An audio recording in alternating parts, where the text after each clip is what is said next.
Hello everyone and welcome to A Slice of My Life. This is going to be my review on the NobleSpin Vantage. Finally, after such a long time. If you guys actually follow me on Instagram, yes, I'll plug my IG in the video description below. But as I was saying, if you guys follow me on my Instagram, you would have known that I actually posted a spin video of the NobleSpin Vantage quite some time ago. That was when I actually first received it. And I initially filmed an unboxing video, but then after unboxing it, I realized that there were some problems with it. So I will just go ahead and start by telling you guys I will not be doing a timed video of this guy. And that's because on NobleSpin site itself, they advertise this to be a 3-minute spinner, or at least you should get spin times of about 3 minutes. And it has been tried, tested and proven. You can go check out Spin Space's official YouTube channel by Fabian Botero. He's done a spin time on that. Also, other members on Spin Space have also reported that it would easily get 3-minute spins. So what I will talk to you about is more of my experience with this. Now, first of all, the box is really tight. It's really hard to take out. And you can actually see almost everyone struggling during the unboxing videos or when they're trying to open up the box. Even Fabian himself was struggling to open up one of the boxes. As you can see, I'm having a hard time too. So basically the box is just like this. It comes with a ribbon initially. That made no sense because, you know, the ribbon didn't even help me take this spinner out. When I pulled the ribbon just came out completely. Spinner was still in this. And it also comes with a cleaning cloth. Now I have a question though, and I don't know if NobleSpin actually answered me. So if you look at this, there's a NobleSpin logo, and on the spinner you actually have the NobleSpin logo as well. Let me try and get the focus. There we go.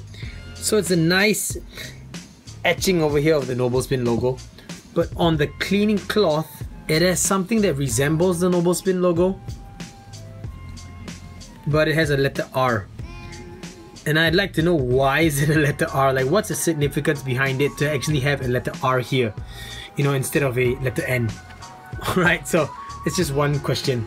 Now this, you guys already know, is a 608 spinner, and I actually filmed an unboxing as I mentioned, but I realized that there were some issues with it. That's why I didn't actually upload it. So the first issue is that it actually has a scuff right here out of the box. Yes, I've actually had this for 4 months, so it's not really fair to say that right now. I'll just share with you guys the pictures that I took, and I actually highlighted the 2 scuffs that I got when I opened this out of the package. And I actually contacted NobleSpin about it, and I sent the 2 pictures to them, and all they did was to tell me that they could only offer me a $10 discount off my next purchase.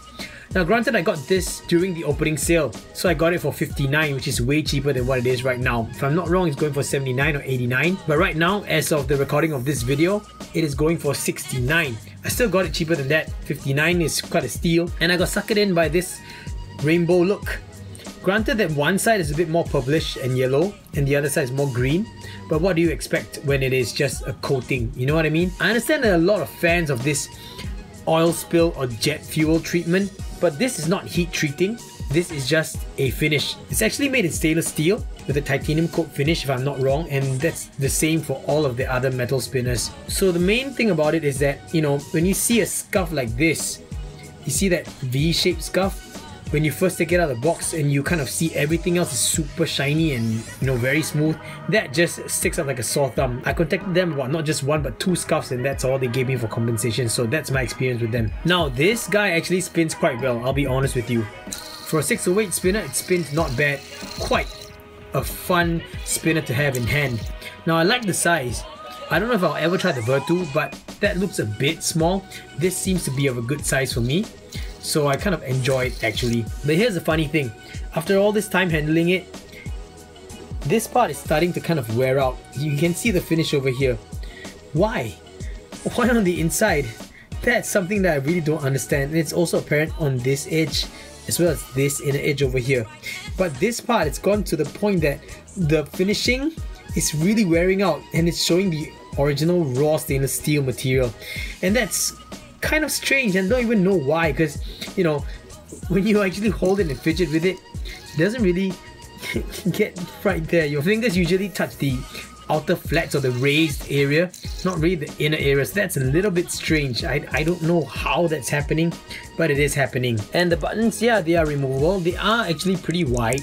They cover the 608 bearing completely, and these are hybrid ceramic bearings that NobleSpin calls their own in-house brand bearings. But you know, look at the finish on the buttons and you know that it's not like all the way through. It's just the top and a little bit on the bottom on the female side, the top and a little bit on the bottom on the male side. But there are buttons that actually cover the whole top of the 608 bearing, and that is also another con that Fabian also mentioned as well, that for this kind of price that you pay, why should the bearing be exposed? Now the bearing actually sits flush with the raised section of the spinner body, as you can see, and then these buttons actually give it an extra height so it's easy to table spin. I believe that a lot of people use this particular spinner for tricks because it is very simple, you know, not too intricate in terms of the design, very sleek, and buttons are raised far enough. Now the bearing is actually glued in, and one of the ways to remove bearings that are glued in is to heat the spinner up, but with the finish like this, I don't think that's a very smart idea. So a lot of people come up with a contraption like this. This is just a clamp, and then you're gonna wedge a spin in between with some kind of a PVC pipe. Let me just show you guys. So you have like a PVC pipe like that. Okay, so this one goes on the outside of the bearing and this sits here, so you're gonna push this end all the way through and should pop out right here. And I use the same method when I was doing the hammer finish customizing on my thruster spinner by Spinning-Majig. So now you guys know. Now the one thing that you guys should take note of is that the edges, as I mentioned in my stop lying video, these edges here are actually hard edges.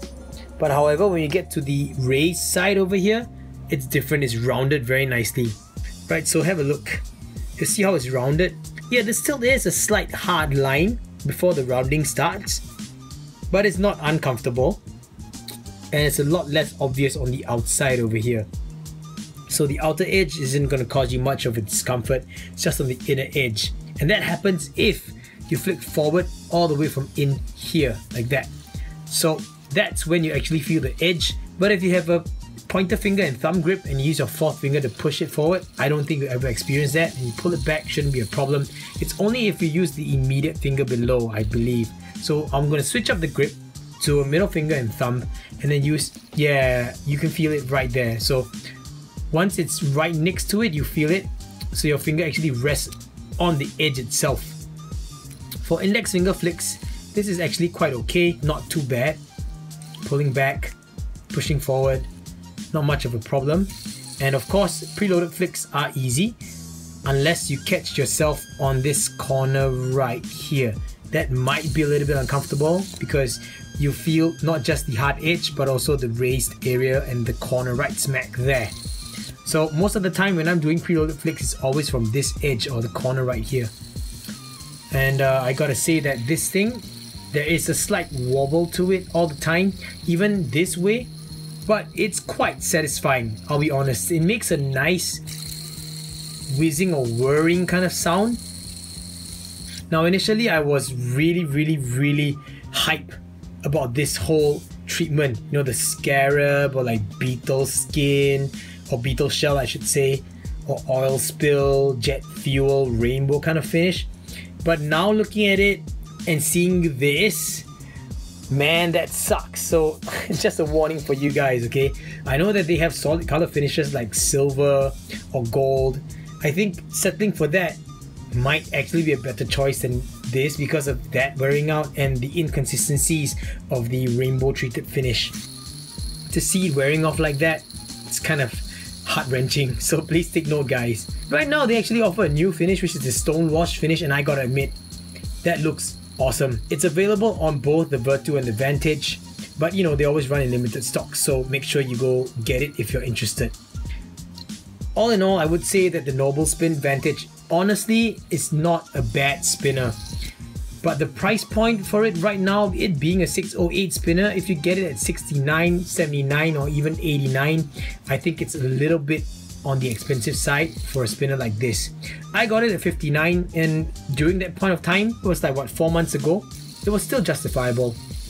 But with other alternatives, especially when you talk about Spinetics spinners, or those that Joshua actually offers on his Spinetic site, and you compare that to this is gonna be a little bit hard to compare to all of those.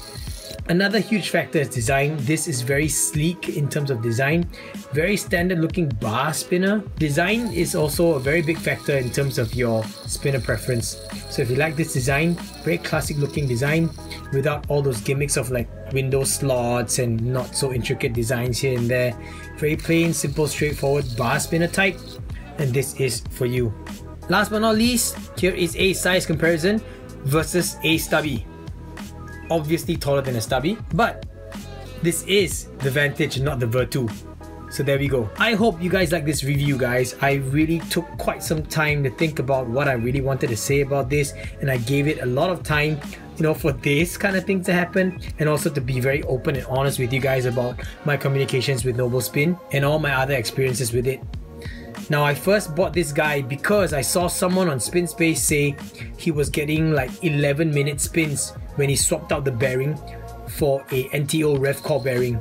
But now that the spinner body is in this shape, I'm kind of glad I didn't do that because I don't want to waste my rev core on something like that. I might consider buying myself one of the smaller Vertus, maybe in a stone wash finish, and then if I really like that, I might put that core in. But right now, this is also a gripe to me, having the bearing exposed like that. But you know, at the end of the day, really boils down to what you guys actually like. For that money, I don't think this is very worth it, but unless you're able to get it for a much cheaper price, then go ahead. As a spinner, it's a nice fidget spinner. Spin times are not bad, honestly, for a 608 spinner, and it gives you a satisfaction from that whirring sound that I don't get from other spinners. That's it, guys. Thank you so much for watching, and I hope you guys stay tuned for the next slice of my life, and I will catch you then. Bye!